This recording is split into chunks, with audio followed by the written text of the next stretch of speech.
Hello! In this video I will show you how to perform hard reset through settings on HONOR X7c.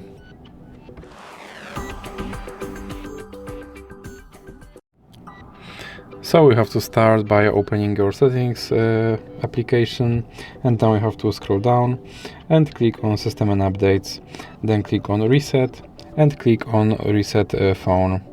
Now click on Reset Phone again and click on Reset.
And as you can see, my device is now back to its factory settings and I have to perform phone setup all over again.